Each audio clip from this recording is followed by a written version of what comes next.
Well, hello, Vikings. We're going to be talking about our review for United States government test on Chapter 9, the political process. And I have right here in front of me, right here, are all the questions. It's going to be a little bit different test in that it will still be multiple choice, 75 points for multiple choice.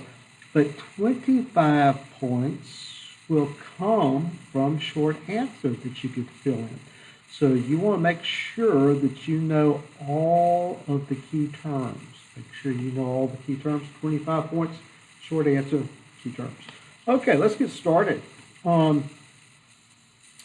Political socialization. Make sure you understand that. And what is it? How does one become politically socialized? And you have your beliefs. What has influenced your beliefs? Why do you think politically the way you do?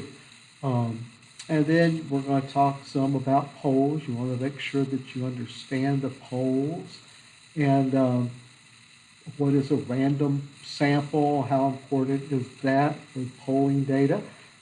And then you want to understand the difference between a random poll and a sample, or excuse me, an exit poll. What is an exit poll? And so make sure that you understand that as well. And then, of course, interest groups come in there. And what is the interest group? And what is their goal? What are some of the goals of interest groups?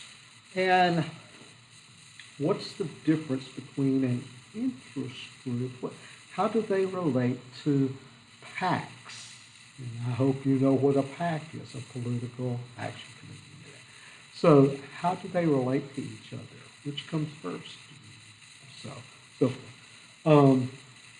interest groups, there are all types of interest groups. You know that. There are some that are cause-based and some that are more business-focused. And so you want to understand all about interest groups as they relate to business. And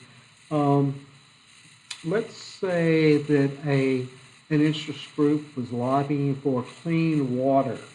Clean water. What type of interest group would that be? So, and when an interest group comes out and endorses a candidate for office, well, what are they trying to do? What are they doing with that?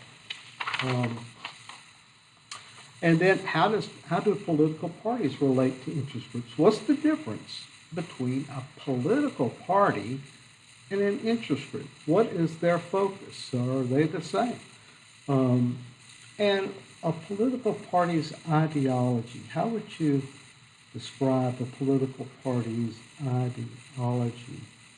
There are all kinds of systems. There's a one-party system, such as in China. Cuba would have a one-party system.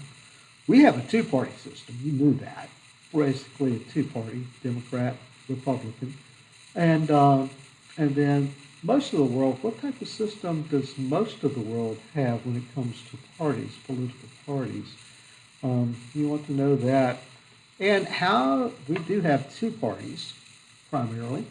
How did that come about? How did that develop? You want to know a little bit about the history of the Whigs and the Democrat Republicans. The Democrat Republicans were together, and then so you want to know how we got to two major parties. And then in 2000 presidential election, you had George Bush, Al Gore, and Ralph Nader. Ralph Nader was kind of a sport, and he ran with the Green Party. What type of candidacy did he have? Was he a write-in candidate? Was he a third-party candidate? Was he an independent candidate? And so you want to make sure you know that. What in a two-party system? What does each party try to do? What are they about in a two-party? Make sure you understand that. If you're in a two-party system, what's important? And the brand naming of political parties, how that helps candidates.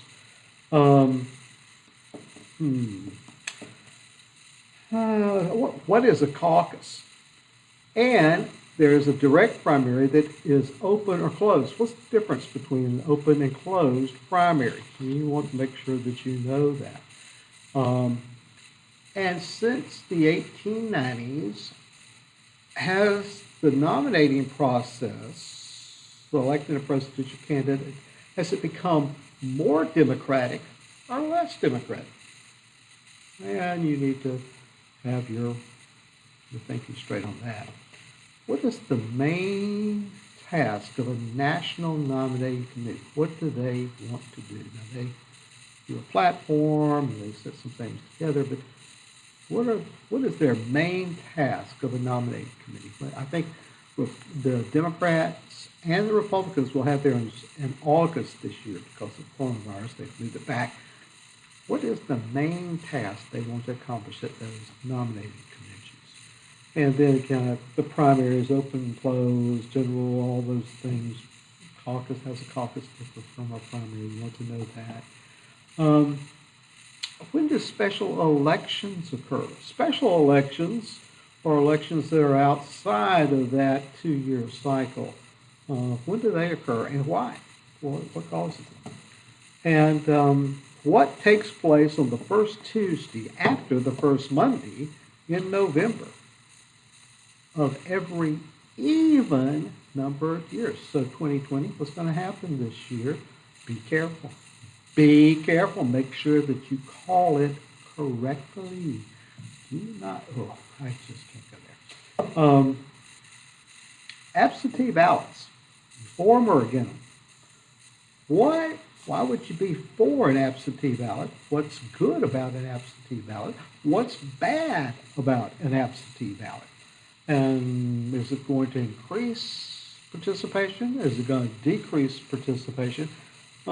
You just need to know about that absentee ballot. We've had, especially with coronavirus, a lot of talk about electronic voting. Voting from home, just like you're doing this. You think, up, down? What do you think? Is that a good idea? Bad idea? Well, you got to decide. And what could be bad about it? What could be bad about electronic balloting or electronic voting? You need to know that. And what are some of the criticisms of election campaigns? I mean, we've got campaigns all the time. What's wrong with them? Give me some criticism of them. Where do they fall short? Should we be concerned about these election campaigns? If you can answer all those questions, you will be fine, as well as all the key terms. And I think there are, let's see, about 27 or so key terms that you want to know. And I'm going to have 5 definitions, and then you will type in short answer those key terms, so that there will be 25 questions on this test. There will be 5 short answer where you are actually going to have to write in, yes, type in the short answer from the list of key terms. So I hope you're prepared for that. I hope you know all of them, and you'll do well on the test. And this test is optional for seniors. If you want to try to pull your grade up, you can take it, and I'll count it. But if you just soon not take it, just make sure you've done quiz 1, 9-1, 9-2, 9-3, and 9-4. All right, well, seniors, congratulations, you graduated. And for the rest of you, I will see you on Monday when you take this test. And I will be Zooming with you, I believe, on Tuesday. So have a good day. Bye-bye.